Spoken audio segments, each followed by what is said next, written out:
a very warm welcome to Circle of Cricket Fans Hangout. And yes, today's episode is the most special episode that I'll ever host, guys, because we have one of the best with us. Yes, Ramiz Bhai is with us. I've been telling you that he'll be on the show very soon. And Ramiz Bhai ka promise hamesha he has fulfilled. Ramiz Bhai, thank you so much for gracing our show with your presence. How are you doing, sir? यार मेरी पहले तो apologies, you know, I've made you sweat for this little session, so my apologies. इसलिए कि कुछ situation ऐसी हो रही थी कि हर दिन कुछ ना कुछ निकल आता था. So I hope it works for you guys, and I'm so happy to be on the platform. Absolutely, I'm so happy, Ramiz Bhai, and we are happy. You know, we are a family of fans hangout here. So we have Keshav, who is into music. He's from Bollywood. He's upcoming musician. Keshav, want to say a quick hi to Ramiz Bhai? Hello, Keshav. You're on mute, Keshav. I know we are excited. Hi, Ramiz sir. A big fan of yours for a very long time. And कैसे आप? Good. Speaking, मैं जब आपने जैसे ये enter किया हमारा hangout, तो वो मैं था जो कह रहा था रमीज सर के लिए मैं क्या किशोर कुमार के गाने गा दूं क्योंकि उनका फेवरेट है वो. Absolutely. बस मेरा ख्याल ये सेशन सिर्फ किशोर का सेशन होना चाहिए. तो बस I was really looking forward to this session. जब से इमाम ने हमें हिंट दिया था कि ऐसा हो सकता है, और उस दिन से मैं प्रिपेयर कर रहा हूँ गाने. क्या बात है यार. Thank you so much. I'm honored. Thank you, Keshav. We have Sunny, Ramiz Bhai. Sunny is an upcoming cricketer. He himself is very closely working with Delhi Capitals, and he does a lot of shows and stuff. So Sunny, say a quick hi to Ramiz Bhai. Hi Ramiz Bhai, how are you? I'm fine. Sunny, आप कमाल करें. आपकी वजह से शायद Delhi Capitals जीत रही है tournament. I actually think so, because मैंने दो सजेस्ट करे थे प्लेयर्स जो दिल्ली कैपिटल्स ने रिप्लेसमेंट पिक भी करे हैं. And also I'm missing you a lot in this year's IPL. One is Praveen Dubey and the other one is Daniel Sams. Okay. Yeah, वो जो लेफ्ट आर्म फास्ट बॉलर है. हाँ जी. वो अच्छा है. He's very good actually. So good job. बाकी commentary चलती रहती है यार. I mean, कभी आते हैं कभी नहीं आते हैं, बट मेरी नेक्स्ट असाइनमेंट 14 दिन की मुशक्कत है. मेरी क्वारंटीन में बंद हो रहा हूँ मैं न्यूजीलैंड में. सो वो भी एक एक्सपीरियंस होगा. वैसे उस वक्त अगर शो कर लेते तो मेरे पास 5-6 दिन होने थे आपके लिए. Okay. Thank you, Ramiz Bhai. Samkit, you quickly want to say hi to Ramiz Bhai? Hi, Ramiz sir. A huge fan. Hello, Sanket. Very honored to be with you. Thank you so much. Great to be here. Fantastic. Thank you, guys. So, Ramiz Bhai, first of all, just wanted to know आपका IPL के बारे में इस साल की. You have been having a lot of conversations. आपके Ramiz speaks are very popular. Let me tell you, all of us listen to that every day. तो आपका जो जनरल ऑब्जर्वेशन ये IPL 2020 का क्या रहा है, रमीज भाई? यार मुझे तो साफ बात ये लगी है, the youngsters are absolutely nailing it. एक तो ये बहुत बड़ा एक हाई पॉइंट है इस IPL का, और दूसरा ये कि आपने कल का मैच देखा, मुबारक हो, सनराइजर्स जीत गए. वैसे एक तुक्का लग गया उनका. तो पॉइंट ये है कि उसमें भी आप देखें जो पार्टनरशिप लगी वो दो लोकल टैलेंट्स में लगी, और उन्होंने सिचुएशन को रीड किया, शंकर घबराए नहीं. सो ये बहुत बड़े प्लसेस हैं मेरे हिसाब से, कि जब आप वार्नर को और बेस्टो को आउटस्मार्ट और आउटथिंक कर देते हैं अपने कैंप में. इसका मतलब ये है कि शायद ये, मुझे गुस्सा भी आता है, ये ओवरपेड है. ये जो आपने सेलिब्रिटी एक इकट्ठे किए हुए ना, मतलब मैं उस दिन डॉलर्स गिन रहा था, 5 बिलियन से ज्यादा डॉलर्स लगा दिए 4 प्लेयर्स पे राजस्थान रॉयल्स ने.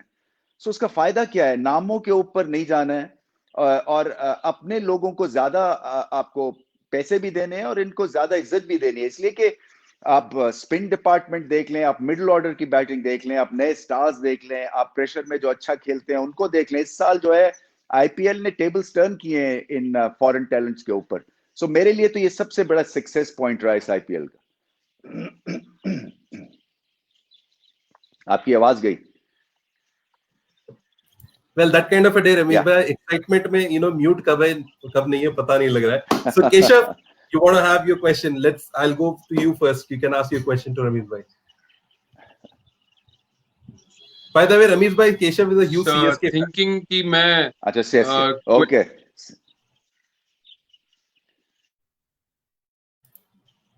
Keshav, you're stuck, buddy. Ji. Okay, let me go to Sunny. Sunny का तो पता है दिल्ली का फैन है. Sunny, you can ask your question. तो रमीश Yeah, भाई yeah. अभी जैसे आईपीएल में प्लेयर्स बायो बबल में रह रहे हैं, तो नॉर्मली अगर हम देखें आईपीएल पहले होता था तो क्राउड होता था, होटल्स में भी मतलब हम लोग मिलने जाते थे प्लेयर्स से, तो वो उस तरह से कैसे इफेक्ट हुआ है लाइफ पे बायो बबल और नॉर्मल लाइफ से एज अ क्रिकेटर और एज अ कमेंटेटर?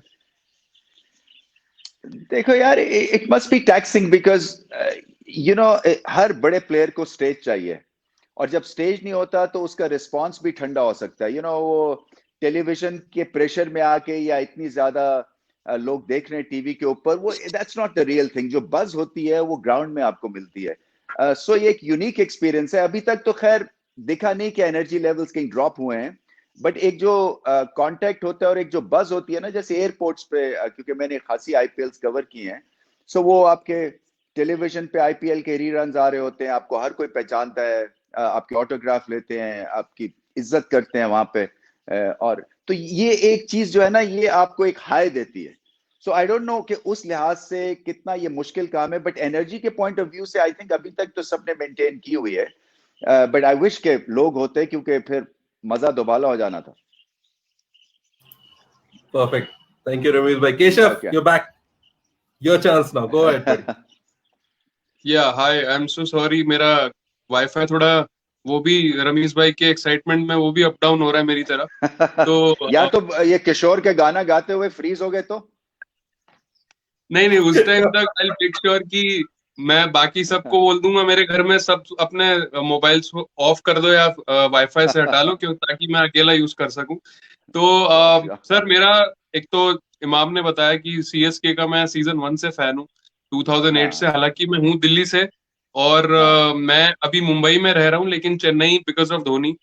तो मेरा सवाल उन्हीं से रिलेटेड है कि इस साल क्या हमें पहले से ये अंदाजा था कि एजिंग साइड थी, 18 और 19 वाला सीजन समहाउ उन्होंने निकाल दिया, बट जब इन्होंने ये टीम बनाई थी 18 में, तो इनको खुद से भी शायद अंदाजा था कि तीसरा साल जो हमारा एग्रीमेंट का है, सबसे ज्यादा प्रॉब्लम शायद हमें तभी आ सकती है because of the age factor, and also क्योंकि अब ये वाला जो आईपीएल थोड़े डिफरेंट सर्कमस्टांसेस में हो रहा है. 6 महीने और लेट हुआ, मतलब पिछला आईपीएल 1.5 साल पहले था, तो काफी क्रिकेटर्स ने क्रिकेट नहीं खेली हुई थी. तो उस सिनेरियो में ये लोग ज्यादा अफेक्ट हुए बिकॉज ऑफ एज. हाँ, 100%. इसके ऊपर तो मेरे जो एनालिसिस हैं वो बड़े सिंपल हैं, और आपके पास देख लें परफॉर्मेंसेस का रिकॉर्ड है कि यूथ ने आउट पिप किया है, आउट डन किया है एजिंग स्टार्स को. और फिर एजिंग स्टार्स के साथ प्रॉब्लम ये है कि एक मैच अच्छा खेलेंगे, 2 खराब खेलेंगे. इनकी जो डिप है ना, वो ज्यादा देर तक लास्ट करती है, जो कि आपको आईपीएल टूर्नामेंट में आप अफोर्ड नहीं कर सकते, क्योंकि इतना हाई स्टैंडर्ड और हाई वेलोसिटी का टूर्नामेंट है that you can't have 3 consecutive bad days. So in that regard also I think फंस गए ये. और फिर धोनी की भी फॉर्म उस तरह से नहीं है कि वो या तो फिनिशर के तौर पे चीजें संभाल लें या इसको गाइड कर सकें इस इनिंग्स को. तो प्रॉब्लम और मसले हैं, और इनको तो मेरे हिसाब से सारों को वापस भेजना है ऑक्शन में और नई टीम पिक करनी है. इसलिए कि इसके साथ तो ये ज्यादा चलेंगे नहीं. ये वॉटसन आप देख लें, फैफ डुप्लेसी देख लें, ये ऐसे नहीं है कि आपको स्लीपलेस नाइट्स देंगे. और अगर आपकी ओपनिंग ठीक नहीं चल रही है या इनकंसिस्टेंट है, और वो एज है, डेफिनेटली एज है. ब्रावो के स्लोअर बॉल्स जो हैं 2 ठीक जगह गिरते हैं, 4 नहीं गिरते हैं. एंड इट्स अ नेचुरल एक फिनोमेना है, डिटेरियोरेशन है. आपकी रॉजर फेडरर आपके पास एग्जांपल है, ट्रेनिंग करते हैं, कमिटमेंट है, फोकस है, बट नहीं अब चल रही कंसिस्टेंसी के हिसाब से गेम. तो बहुत पहले से ये सोच लेना चाहिए था, और मैं हैरान हूं कि इन्होंने बिल्कुल ही इस अंदाज से बैठे रहे, ठंडे कि नहीं हमारे पास ग्रेटनेस है. सो ग्रेटनेस जो है वो 38 साल की ग्रेटनेस नहीं होती है, वो अनफॉर्चुनेटली नीचे चली जाती है. Sir just a follow up question to that. So just कह रहे हो कि इनको बाकी सबको फ्री कर देना चाहिए और ऑक्शन में नए प्लेयर्स पिक करने चाहिए. So do you see Dhoni playing another IPL, क्योंकि कैप्टनसी में मुझे कोई और ऑप्शन नजर नहीं आ रहा, और विकेट कीपिंग में भी. देखो यार, कई जो प्लेयर्स है ना वो एडवर्टाइजमेंट पॉइंट ऑफ व्यू से बड़े इंपॉर्टेंट है. So Dhoni is in that bracket, जो कि आईपीएल को कहां से कहां लेके वो चले जाते हैं. सो मैं समझता हूं कि हालांकि he is half the player of what he was 3-4 साल पहले, मगर फिर भी आई थिंक आईपीएल को उनके तड़के की जरूरत है. आई स्टिल फील कि उनके पास इतना दमखम है, और खासतौर पे अगर आप नए प्लेयर्स लेके आएंगे और बेशक आप इंडियन टैलेंट को लेके आए, मैं समझता हूँ आप forget about the foreign talent, अगर उस क्वालिटी का नहीं है so don't go after them. आप अपने लोकल जो आपके पास आर्सेनल है ना, उसको लुक आफ्टर करें, and Dhoni would be a great guy to lead them into action. I think Keshav के कान खुश हो गए रवीश भाई, because he is a huge fan of Dhoni, he wants him to play नहीं, अनदर मैं भी IPL। हूं, मैंने धोनी के इनक्रेडिबल इनिंग्स पे कमेंट्री की है। मुझे याद है वेस्ट इंडीज में शायद 4-5 साल पहले, जबकि Yes. 15 या 14 रन चाहिए थे लास्ट ओवर में, एंड ही वाज सो काम, पहले 2 बॉल आराम से डेड बैट किए और फिर चौके छक्के लगा के मैच जिता दिया। सो एक सेल्फ बिलीफ है इनमें, और वो एक तरह से मतलब एक गोल्ड है। मैं तो यही कहूंगा वो इनबॉर्न होता है, आपकी ability to weather the storm and to remain calm जबकि आप सिचुएशन टफ हो। वो एमएस जितना बड़ा प्लेयर नहीं है। मैं समझता था जावेद मियांदाद हमारे जो थे वो इस तरह की इनिंग्स खेलते थे, मगर what he has achieved MS is just phenomenal. यानी कि हर तीसरे मैच में जब ये अपनी पीक फॉर्म में थे तो he would get India over the line in impossible situations. Absolutely Ramit भाई, रिमेंबर योर कमेंट्री, एरेंगा की बॉलिंग थी, धोनी हाँ, जादूगर, आपने बोला जादूगर, मैच जिता दिया। एब्सोल्युटली बहुत बहुत बड़ी इनिंग्स खेले हैं, बहुत बड़ी इनिंग्स खेले, and I just feel sorry for him, इसलिए कि इज कोशिश कर रहे हैं but it's just not there. So एक तो मुझे ये भी पता चला कि वापस ऑक्शन में अपना नाम डालेंगे ताकि वो जो प्राइस टैग है थोड़ा सा कम होगा, which is very very sort of gracious of him in a way. Absolutely. Samkit, I kept you waiting for a long time, buddy. Please go ahead and ask your question. Ramesh, sir, just a follow-up question on your initial comment on marquee players. So Cummins has been bowling well, but he isn't getting wickets. Similarly, Smith has been recklessly throwing away his wicket. So both KKR and RR have been performing poorly. So is it the marquee players affecting their performance more, or their poor performance affecting these marquee players more? यार, so what do you think is like the main cause? मुझे जो चिढ़ है ना, I don't like this love affair with the Australian talent जो कि IPL में है। वो ऑस्ट्रेलियन कोच है तो वो एलेक्स कैरी को खिलाएगा, वो अगर स्मिथ है तो वो स्टोक्स से ओपन करवाएगा, जो कि सेंसलेस डिसीजंस हैं। और ये सिर्फ just for the heck of it. And I think Indian love affair with Australia must and now. आपने देख लिया कि ये स्टॉइनस टाइप के जो प्लेयर्स हैं, इनके सिर्फ डंड शंड हैं और कुछ नहीं है। और ये आपको जो मैचेस जितवा रहे हैं या एक सिचुएशन में अपना किरदार निभा रहे हैं, वो लोकल इंडियन टैलेंट है। सो मैं तो आइडली यही चाहूंगा कि you should have your own coaches, you should have your own captains, and अपने टैलेंट को लुक आफ्टर करें एंड बी वेरी वेरी जिसको कहते हैं ना precise with your overseas buyers and selection. So मुझे स्मिथ की कप्तानी पसंद नहीं है, बिल्कुल भी नहीं है। रिएक्टिव मोड में वो चले गए हुए हैं, his own form is lacklustre. Middle order में बहुत मुश्किल होता है मैच जिताना, और इसीलिए वो ग्रेटनेस उनकी चाहिए है कि जाके वो चौथे 5वें नंबर पे जाके 50 करें 30 बॉलों पे, जैसे ऑयन मॉर्गन कर सकते हैं। He is the only one जो कि लोन रेंजर हैं, जो कि मिडिल ऑर्डर में आपको तसल्ली दे सकते हैं कि हाँ on the day you can win you the game. But otherwise मेरे हिसाब से जितने भी ऑस्ट्रेलियंस आए हैं, कमिंस फॉर एग्जांपल, यार 15-16 करोड़ रुपया उसको दे दिया, उसको शारजा में मेरे ख्याल में 2 या 3 इमाम, पता नहीं स्टेटिस्टिकली कितने आप एंगेज हो, मतलब 3 दफा या 2 दफा 50 रन हुए उनको 3 या 4 ओवर्स में। So I would not pick him in Sharjah यार, सिंपल एज दैट। 16 करोड़ का उनकी प्राइस दी हुई है, उसको जस्टिफाई नहीं अब करना है, अब तो डेस्परेट सिचुएशन हो गई है। लॉकी फर्गुसन कब से कह रहा हूं मैं कि उतने ही तीखे हैं वो, उतनी उनमें फायर पावर है, बट क्या है, नाम बड़ा नहीं है। इसी तरह से स्टोक्स बिल्कुल ही out of touch, out of form दिख रहे हैं, मगर नाम बड़ा है, आपने पैसे दे दिए।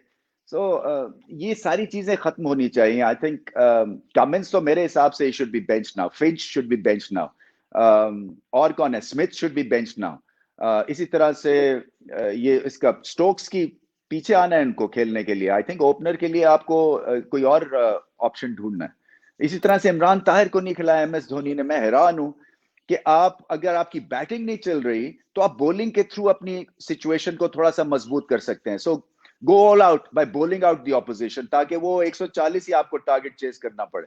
अगर आप इधर भी हैं और उधर भी हैं और दोनों तरफ नाकाम हो रहे हैं, तो फिर तो ये अच्छी कप्तानी नहीं है यार। बिल्कुल रमेश भाई, before I go to Sunny again for his question, मेरा आपसे सवाल सेम उसी फॉलोअप क्वेश्चन पे था कि डेविड वार्नर, हैदराबाद टीम, जैसे कि कल तुक्का लग गया, आपने बोला मनीष पांडे ने खेल दिया, बट डेविड वार्नर की जगह टीम, जी डेविड वार्नर की जगह टीम में बनती है रमेश भाई, because somehow I feel he's not there this season and we've been discussing this on all our hangouts.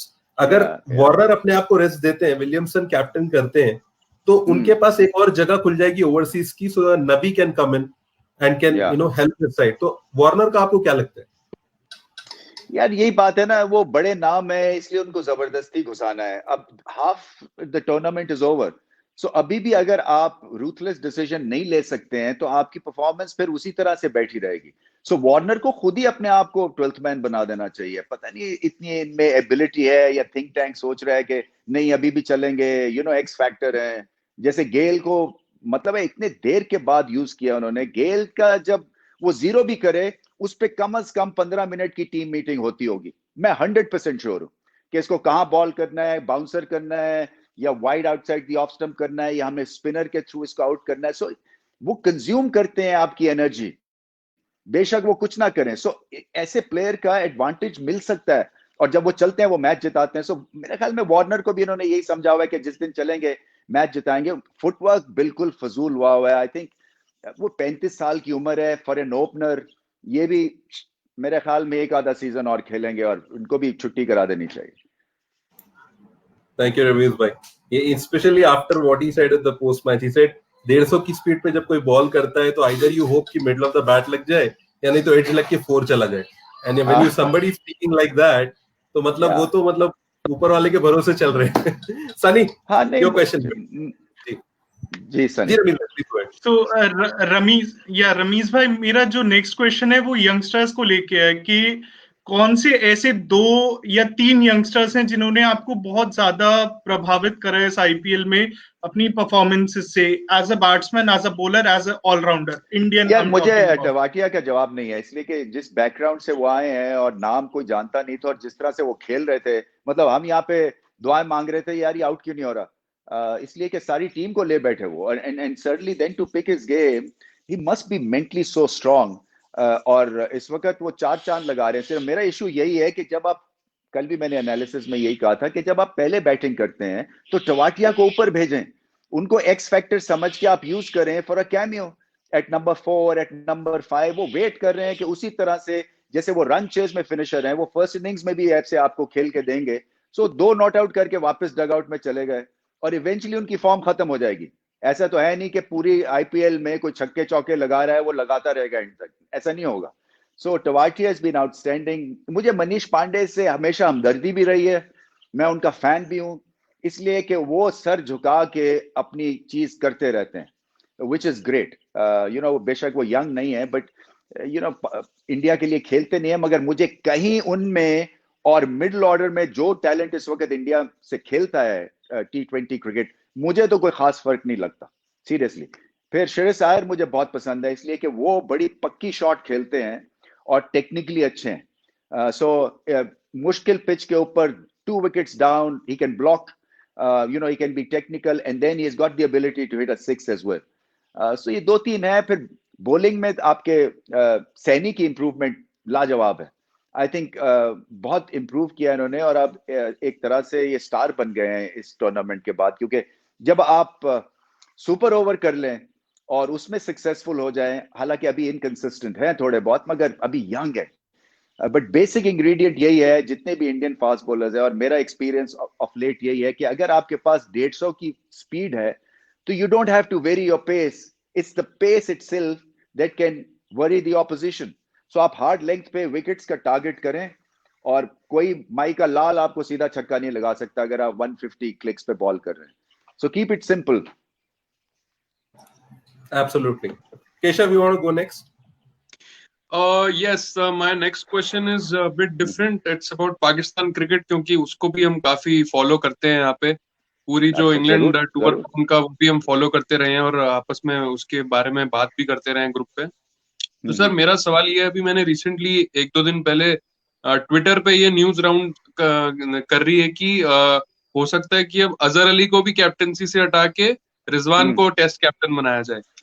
तो ये जो म्यूजिकल चेयर्स पाकिस्तान क्रिकेट में कैप्टन्स का चलता है, क्योंकि अजहर अली को अभी आपने लास्ट ईयर कैप्टन बनाया before the difficult series like Australia and England away tours. अब वो वहां फेल हो गए तो आप उनको दूध में से मक्खी की तरह निकाल रहे हो। अभी रिजवान को अगर ये बनाते हैं तो न्यूजीलैंड टूर है, साउथ अफ्रीका से सीरीज है, again 2 tough series, what if he also fails there? तो ये ऐसे क्यों, मतलब एक बंदे के साथ 2 साल क्यों नहीं चलते? यार देखो, इसमें फॉर एंड अगेंस्ट केस है। आपका पॉइंट ठीक है कि टफ टूर्स के बाद अब उनको आगे लेके जाना चाहिए। दूसरा एक ओपिनियन ये है कि शायद उनका way of captaincy doesn't sit well with the modern way of captaincy. So इसलिए कि जो कप्तान होता है वो एक खास, उसकी एक लाइन ऑफ अटैक होती है, सिलेक्शन होती है, फ्यूचर को सामने रख के वो बड़े डिसीजंस करता है। और अनफॉर्चुनेटली अजहर अली से run of the mill play हमें दिखने को मिला, इसलिए कि मेरे एनालिसिस थे, ऑस्ट्रेलिया में था मैं, आप हारते हैं मगर इस तरह से बुरी तरह से नहीं हारते हैं, और उसमें वहां चेंजेस की जरूरत है। वो फिर डेस्परेट होके जब आप चेंज करते हैं इट बैकफायर्स। सो पहले से प्लान होना चाहिए, और I think from that perspective मेरे ख्याल से उसी लिहाज से इनको बदला जा रहा है। और रिजवान, क्योंकि आप ज्यादा जानते नहीं है, सो आई नो द गाय, वो बड़ा जबरदस्त एक no nonsense kind of a character है, जो कि अपने बड़े बड़े प्लेयर्स को हेड ऑन ले सकता है। एक तो ये खूबी है, और दूसरा आई एम श्योर कि वो जो इनका जो प्रोग्रेस का चार्ट है उसके ऊपर खास नजर रखेगा, क्योंकि हम देखते हैं कि 3-4 प्लेयर्स ऐसे हैं जो कि पिछले 5 साल से खेल रहे हैं, और नरम रहे या गरम रहे वो इस टीम का हिस्सा रहते हैं। और पाकिस्तान को अब एक मैसिव कोर्स करेक्शन की जरूरत है टेस्ट क्रिकेट में, क्योंकि 7वें नंबर पे अड़े हुए हैं कब से। सो यहाँ पे अगर आप एक्सपेरिमेंट करेंगे तो इतनी बुरी बात नहीं है, क्योंकि किसी ना किसी तरह से आपको यहाँ से ऊपर लेके जाना है। सो दैट्स व्हाई मुझे ये भी लगता है कि मिसबाह उल हक को भी जो है वो थोड़ी सी एनर्जी चाहिए, और थोड़ी सी उनको रिस्क टेकिंग चाहिए, और चेंज जो है मेरे हिसाब से ये बुरी नहीं है अगर होती है तो, क्योंकि अजहर अली एक बहुत ही सेल्फलेस इंडिविजुअल है, बहुत तारीफें हैं उनकी इंसान के हिसाब से, but captaincy point of view में वो उस तरह से इंस्पायर नहीं कर सके हैं जिस तरह से एक्सपेक्टेड था। सो आप देखना यही है, और उनके साथ बात बड़े अच्छे तरीके से करनी पड़ेगी, because you don't want him completely off as well, because अभी एक बड़ी अच्छी सेंचुरी वो इंग्लैंड में करके आए हैं, सो उन्होंने भी अपना स्टांस एडजस्ट किया, अपनी टेक्निक को पे काम किया। सो शायद अभी आपको टेस्ट क्रिकेट में उनके एक्सपीरियंस की जरूरत है। टेस्ट क्रिकेट में थोड़े से एजिंग स्टार्स थोड़े बहुत चल जाते हैं, बट उनके साथ साथ नए प्लेयर्स का भी आना जरूरी है। सो रिजवान इसके ऊपर जो है बात चल रही है, and I quite like the guy. Sir इसी पे एक छोटा सा और फॉलो अप क्वेश्चन है। मैं पिछले 1 साल से मेरे जहन में चल रहा है, और मैं हमेशा वेट कर रहा था कि कोई मुझे ऐसा इंसान मिले जो पाकिस्तान क्रिकेट को इनसाइड आउट जानता, और आपसे बेटर कोई ऑप्शन नहीं है मेरे पास पूछने के लिए। जी। तो जो लास्ट ईयर जो सरफराज को इन्होंने हटाया T20 कैप्टनसी से, जो टेस्ट का समझ आता था, वनडे का भी समझ आता था, 4 साल बाद अगला वर्ल्ड कप है, सरफराज इज 31-32, लेकिन जो T20 से हटाया, अभी 2 वर्ल्ड कप एक साथ आ रहे हैं, उसके अंडर आपने इतनी सीरीज मुसलसल जीती हैं, और T20 वर्ल्ड कप उसके अंडर खेला भी नहीं था। 2016 में शाहिद अफरीदी कप्तान थे, और जिस सीरीज में श्रीलंका के आगे पूरी टीम जो फेल हुई थी, 3-0 हारी थी, उस सीरीज के हाईएस्ट स्कोरर भी सरफराज थे। ऐसा भी नहीं है कि बैटिंग से फेल हो रहे थे।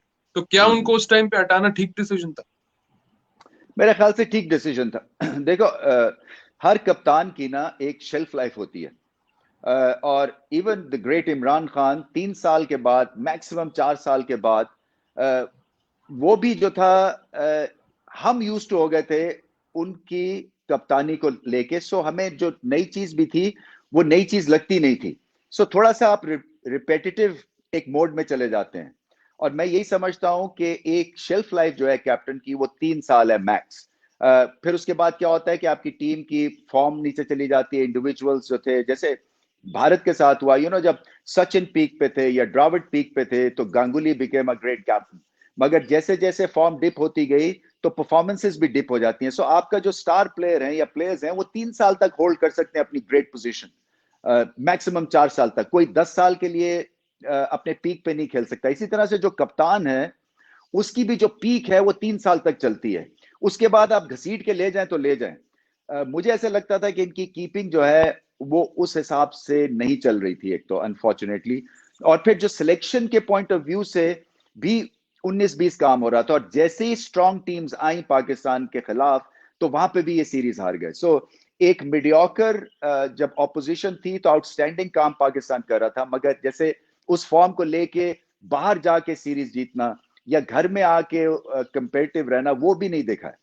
सो इस लिहाज से मुझे कोई प्रॉब्लम नहीं है कि उनकी कप्तानी चलेगी। मुझे अभी भी वो पसंद है T20 क्रिकेट में एज अ कीपर बैट्समैन, क्योंकि इम्प्रोवाइज करते हैं, इनोवेटिव हैं, टीम प्लेयर हैं वो। सो उनकी जगह जरूर रखनी चाहिए। बाकी कप्तानी के हिसाब से हमें कंसिस्टेंट होना है, इसमें कोई शक नहीं है।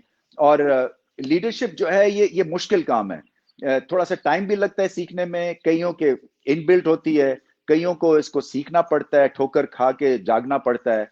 बट एज लॉन्ग एज आपकी डायरेक्शन स्ट्रांग है और पॉजिटिव है।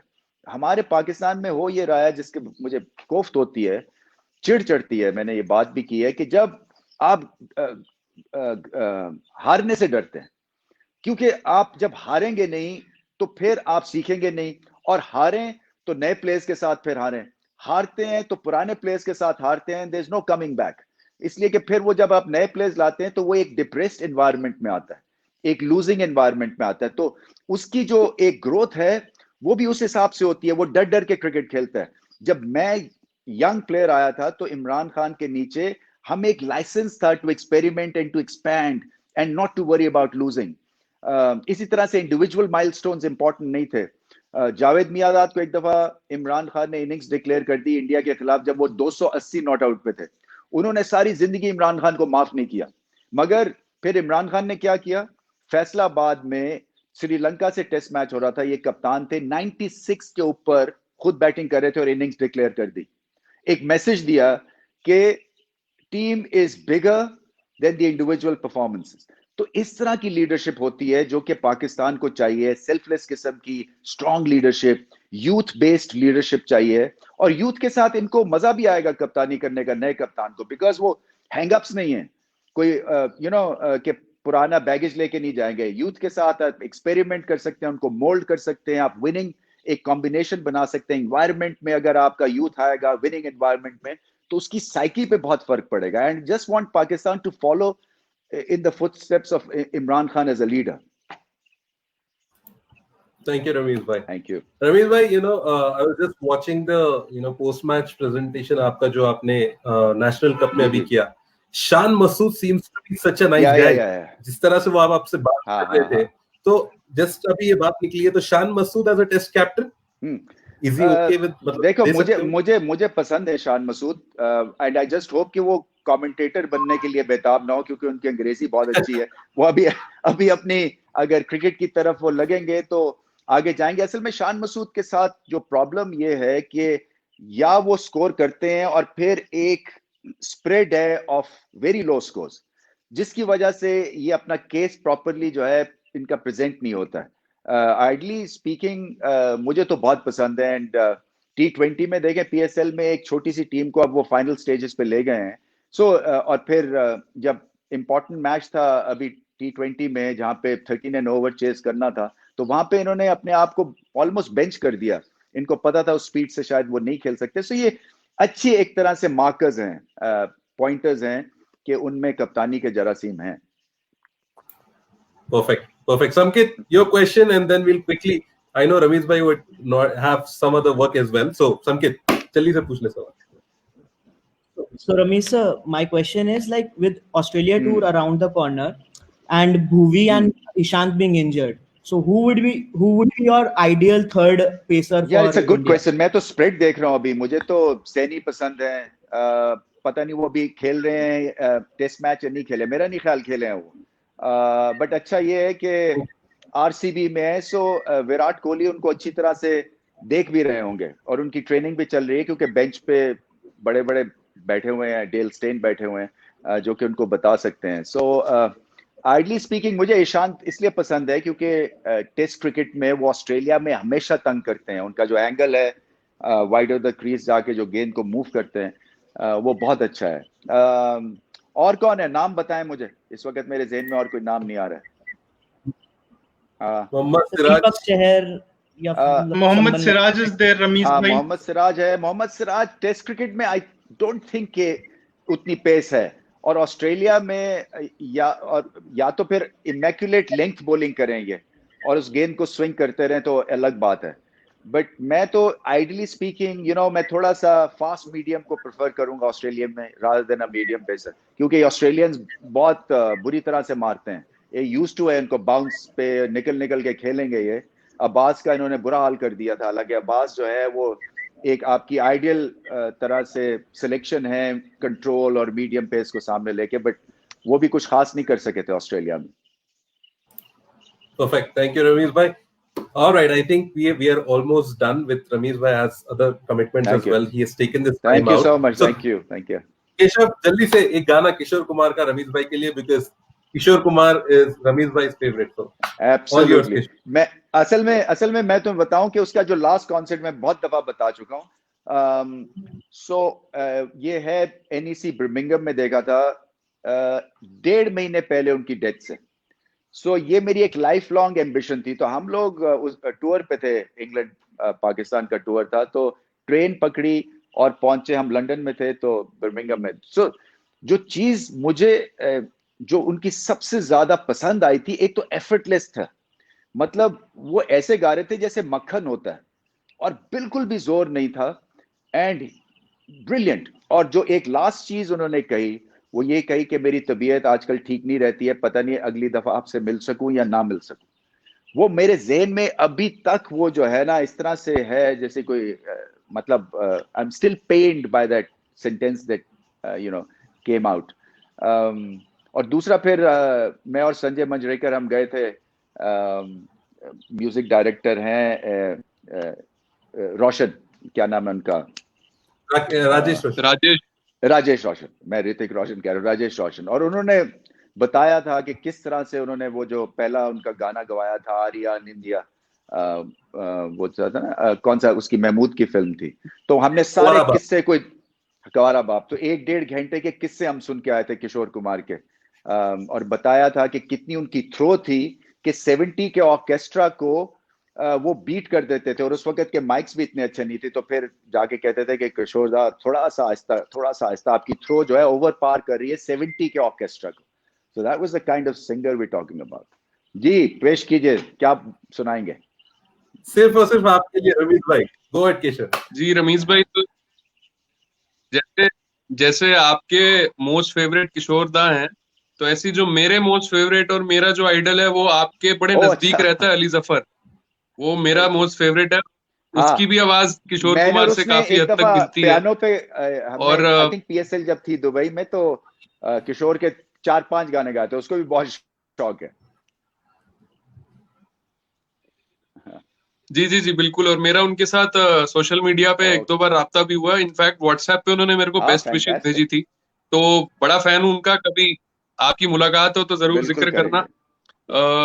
तो मेरा ये गाना जो है, ये गाना इट्स लाइक जो CSK और धोनी की जो इस टाइम कैफियत होगी ना, तो ये गाना वो प्रेजेंट कर रहा है।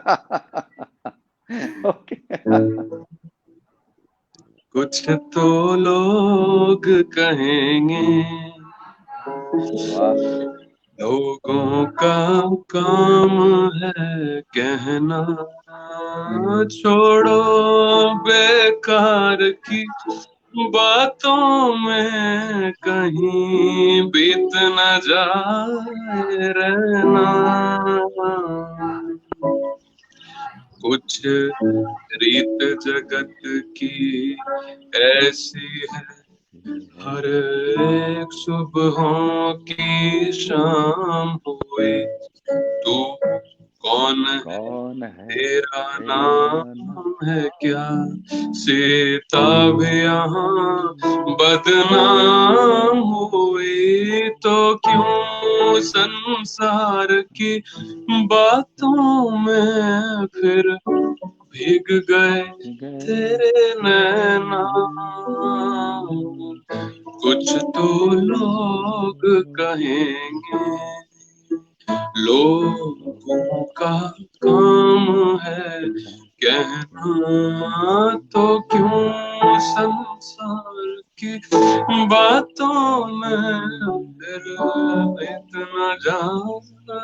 रहना।